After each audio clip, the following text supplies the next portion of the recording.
Welcome to the Hiring Chronicles. Whether you're watching or listening, we're thrilled you're here with Amy and myself. We're an independent podcast, no ties to smart recruiters or anyone else. So there's no corporate jargon, just real talk. And despite the rumours, we're not perfect. So please ignore our good looks and charm and take our advice at your own risk. And let's dive in.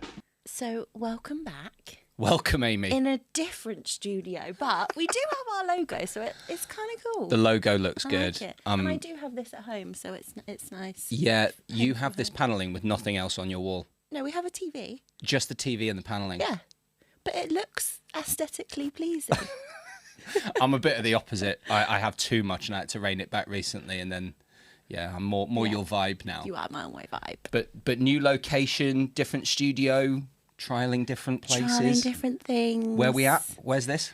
Not really sure, but Parsons Green. It's near Wimbledon, Parsons right? Green. Oh, is that okay. right? Yeah, I think that's the train station. Nice place, and there looks to be a nice little coffee shop that was previously a recording studio at the corner. If you didn't clock that. I didn't see that. I was on a mission to just get here on time. Do you know what I'm on a mission to do today, Amy? What is that? To not cry. Yeah, yesterday was a bit emotional, wasn't it? We recorded 2 episodes yesterday, and one of them we were very emotional at. So we're going to try and make this. I don't know. I feel like that yesterday she might pull some heartstrings. Well, we'll see. We'll see. Today we are speaking to Naomi, and we're going to find out who she is, what it's like being a mother returning to work, how she's ended up recruiting HR professionals, spent pretty much a career dedicated to all elements of talent. So a 2-parter. I'm excited. So excited. Welcome to the show, Naomi. Welcome. Thanks, guys. Lovely to be here. Much easier route for you to get here. Yes, I live in southwest London, about 5 miles away, I think. So it was quite easy for me, despite the late night last night. So You were out. Were you out last night? Or? I had dinner with some incredibly inspiring female CFOs. Oh, So a room full of brilliant, up and coming talent. Oh, amazing! What was that like? It was a really inspiring and empowering evening, actually. We talked about all sorts of things: the brilliance of being a woman at work, the challenges that we had. Randomly, I ended up in a group that also had, where every single one of us was a group of 6, and all of us had 2 girls as children. Oh, wow. So we also talked a bit about what we'd want for our children and things like that. But actually, what was incredibly inspiring is, generally the feeling in the room that was womanhood didn't hold them back, and actually diversity was the superpower. So that was it was just a really positive evening. And I sat next to 2 brilliant people who had a really fun night, actually. Oh, Are you allowed to give a shout out to them? I don't know. That's okay. Well, it sounds like it secret was society dinner. Oh, Where was the dinner? At Spring in Somerset House, which is just a lovely, lovely place. And the food was incredible. So maybe we'll have to track them down, Dave. We'll have to find out these CFO power women afterwards, I think. But that's a perfect evening to come on to the podcast, because it's a nice, lovely segue into the story that hopefully you'll share today. Absolutely. Yeah, and we were talking about it last night. It was actually quite a big topic of conversation, because I was saying, well, that's interesting, because this is a conversation that we're having tomorrow. So I might be stealing from some of the brilliant women that I got to hang out with last night. So Sharing kindly. So how did you end up getting to be a mother of 2? I know how you end up being a mother of 2. But, Let's not go down that road. but talk us through your journey, Naomi, from school background. Have you had a very driven, motivated career where you've always known where you want to be, or who are you? Who's Naomi really? So I guess to know me, you've got to step back pre-career. I am the daughter of a teacher. And actually, my mum was an aerospace engineer and one of the first women hired into British Aerospace on the graduate scheme. Wow. As an engineer, not in a different capacity as most of the men, she would tell me at the time, especially the more senior ones, assumed she was there to make the tea or take minutes at the meetings and things like that. And my dad is a surgeon. He's an ophthalmologist, an eye surgeon. And they met at university, and during university, my dad did an elective where you do different stints in different hospitals. It's the way you train. He met somebody who convinced him to do an elective in deepest, darkest Tanzania. So I actually, and he came back from deepest, darkest Tanzania after 3 months away from my mother. Huge jungle-grown beard, stepped off this aeroplane and proposed to my mum, but said, but here's the catch. I want to go and live in deepest, darkest Africa because actually... Is he Paddington Bear? No marmalade sandwiches. But he just got off the plane, proposed, and was like... Not quite. I don't think he proposed quite so quickly. I make that sound more romantic than I suspect it was. But he had realised that sort of... And I don't know the exact statistics, so I'm paraphrasing, but he was one ophthalmologist for millions of people, whereas in the UK he would be one for 50,000. Yeah. So off they went into my mum at that point retrained as a teacher, and off they went to Tanzania. She'd had another ambition, which was to be a missionary. So my parents have really strong faith, and that was part of their value driver, I suppose, as to why they wanted to go. My mum had children in the middle of nowhere in Africa. And when I say the middle of nowhere, so we were in Tanzania, south of Dodoma. So, certainly not, and about an hour from the nearest city. She had to grow her own food. There weren't any shops. This was properly in the bush. And that was my first 4 years. So I lived. Do you remember that? I remember leaving. So, and I do remember, I have moments of memory from that time.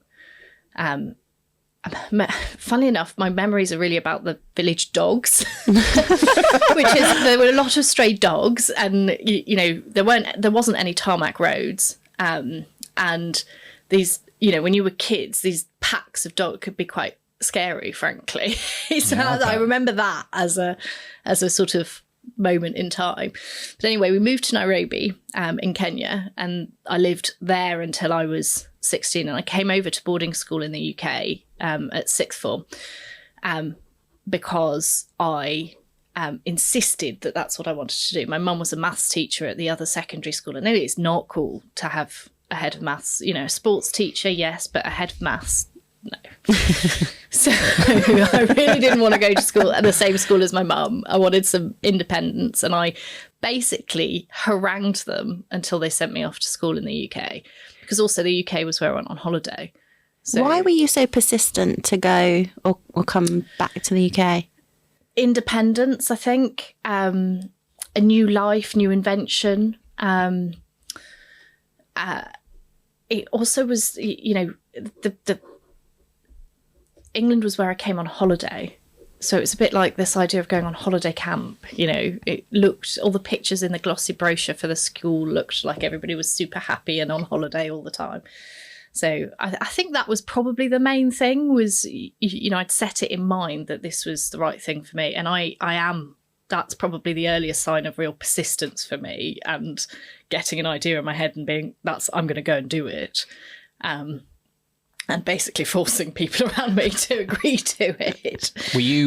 Did you find any difficulties coming back into a society that because you've been detached from that culture, right? You had your parents in Africa, you've learnt the African way, and then you've come back at 16, I'd imagine there was some hardship, or were you fully accepted and embraced? What was that like? Actually, because I actually came in at 13 originally, and then moved back over to the UK at 16. Right, okay. I actually probably had more of an issue with that in Kenya, moving from Tanzania, because actually there was this whole ex-colonial heritage that we weren't part of. And, so there was this real sort of feeling of we were part of a demographic that come and go. People didn't necessarily invest in you. There was a very strong community of people who are very tight-knit, and we weren't part of that.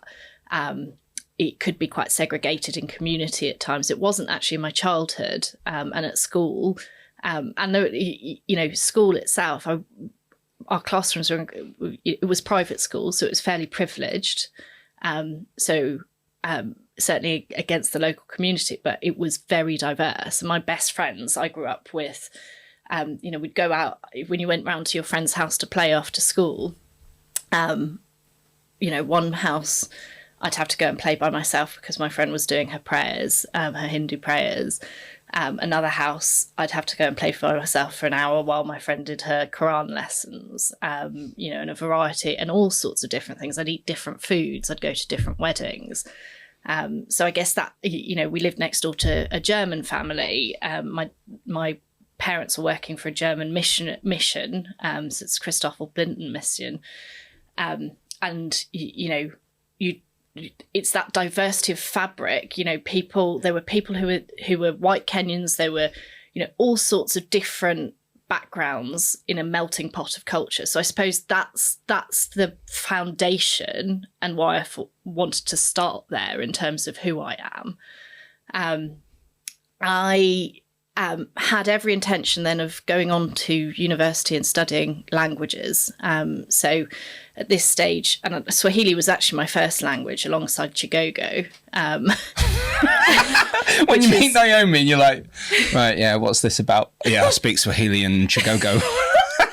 I don't even know what Chigogo to be honest, is. I don't anymore. It's a tribal, I was going to say you need to give us some. I saw she spoke French and German on LinkedIn, and I was just like, yeah, and Swahili. I really don't like people that can speak like 15 different languages. You don't like people that can speak multi-languages. You meet people and they're like, I can speak French, German, English, Italian, and then there's a little old me that can speak English. Like it's just American, Australian, Irish, Canadian, Scottish. So I was going to study that, which feels a bit different because actually scientists, maths, that's the background of the family that I grew up in, lots of logic. But I actually got ill after a gap year. So I got a form of ME, a form of chronic fatigue. So I ended up at my worst point. I couldn't stand in the shower. Where were you during this gap year? I was in London. Right. Okay. And I couldn't stand in the shower. Hadn't got the energy to go upstairs, and I was 19 at the time. Was supposed to be at Freshers Week, and I ended up obviously putting off. I say obviously, well, I couldn't go to university, so I put it off for a year. I delayed the place.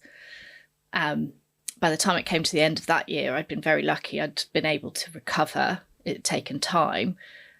During my gap year, I'd worked in sales, I'd worked in admin, I'd got some HR experience, I'd done lots of different things. And at the end of that period, when I was trying to find part-time work that wasn't physical as a 19-year-old, i.e. part-time work was easy to come by in a bar or restaurant or whatever it happened to be, but actually something, the company where I had been doing some field sales, said, well, why don't you come into our office part-time and help us recruit people? Was that Oakleaf? No. This is before I ended up in this sort of world. Oh, okay. And I loved seeing people come into the office, and I thought, I like this, but I also like the sales side. I liked what I used to do. So I actively went out, and funny enough, my first job out of school, my first gap year job, had been found through a recruitment company. So I went to that recruitment company, which was on the high street in Barnet, and I said, I want to work. I want to do what you do. And that woman hired me as an apprentice. And, I haven't really looked back. I've worked my way up from sitting in a high street recruitment agency to where I am today, which is recruiting some of the most senior HR professionals in the world, frankly. It's been an interesting journey along the way.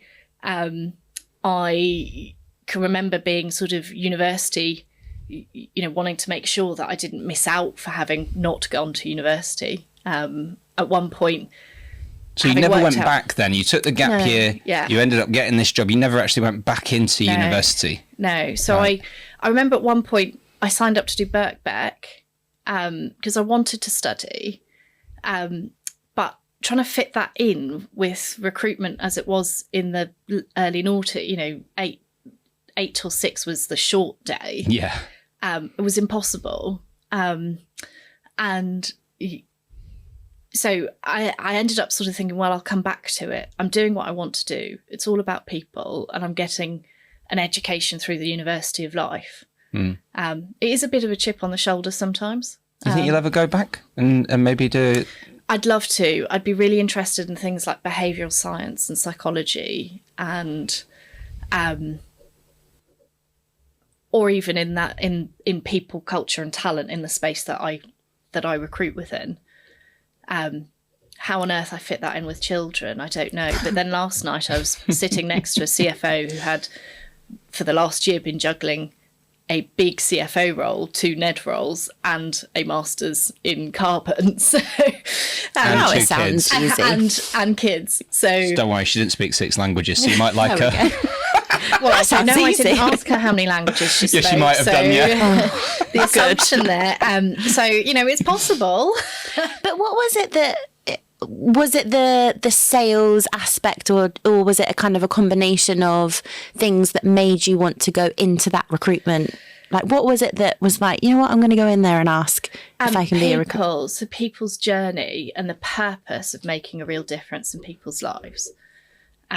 So, I can be quite influential with people, and that sales side, that relationship side is absolutely something that I could have made a career in different ways.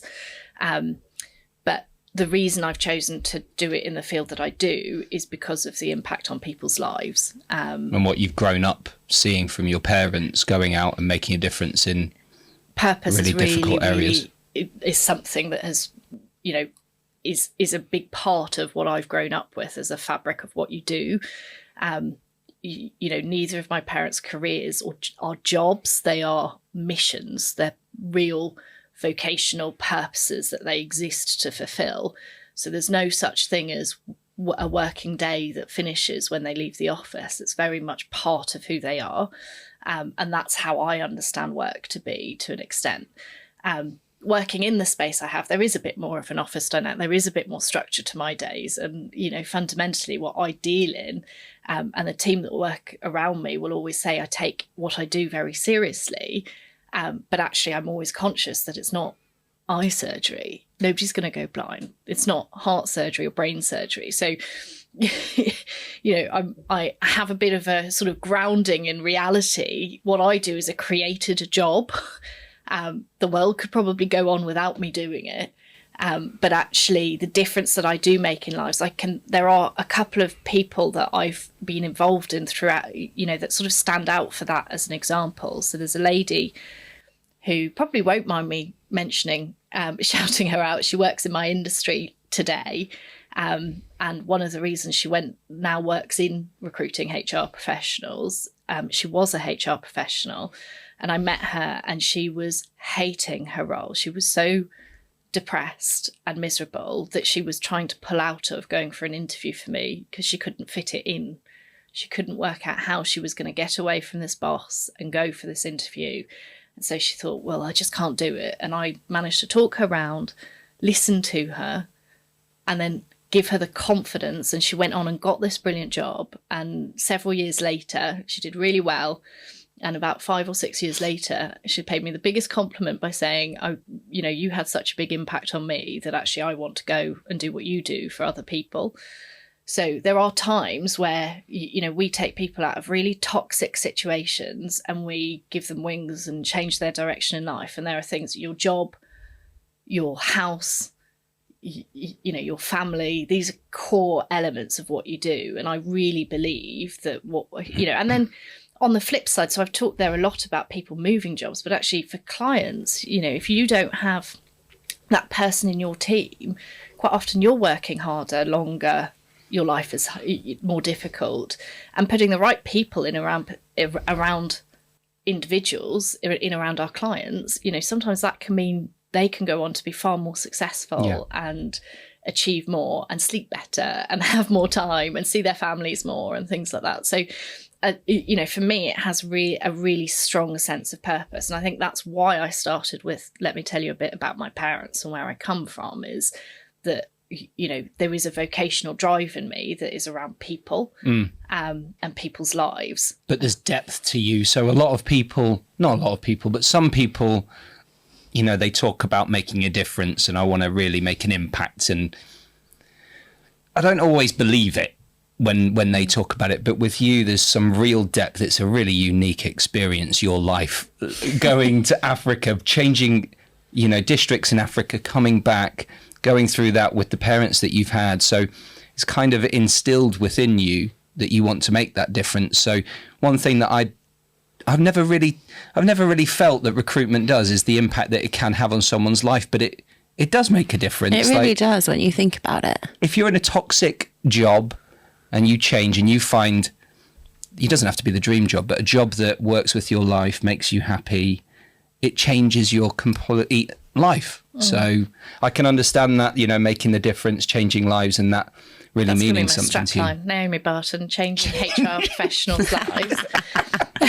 And actually, genuinely, you know, one of the reasons why I think I've ended up in the space I've ended up in is that also HR leaders have such a big impact on the experience of people, you know, other people at work in their own organisation. So there's another layer to that, which is that I'm placing people who have real impact in how people's experience at work is.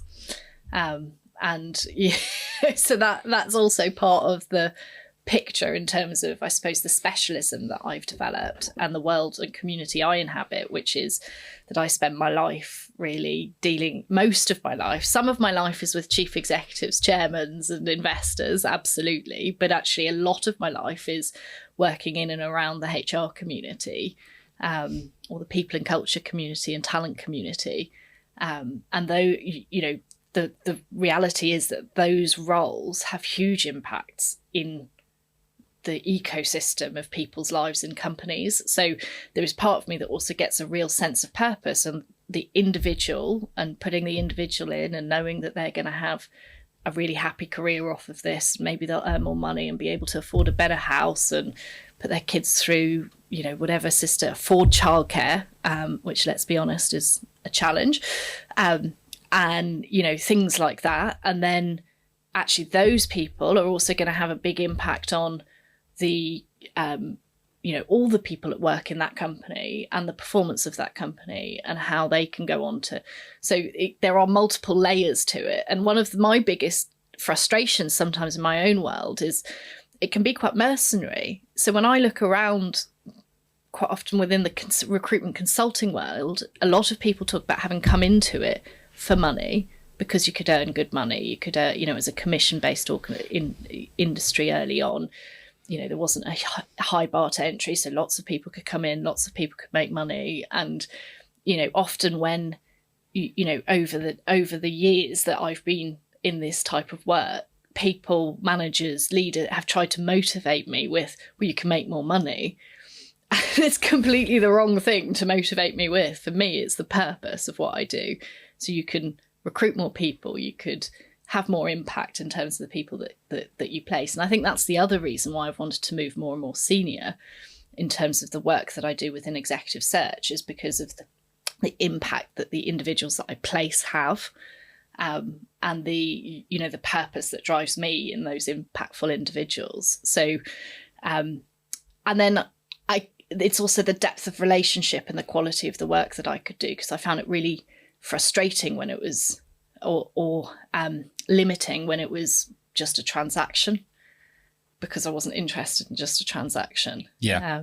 You wanted to build a relationship, and yeah, you need more. I think that's a really good segue into maybe separating and going into a part two and the work that you do now. And, you know, if people want to come back for part two, we can focus about the topics that you care about and the difference that you're making. Naomi, the world traveller, the multilingual difference maker in recruitment. We could definitely have a part two. Thank you very much, Naomi. Lovely to get to know you, and we'll see you in part two.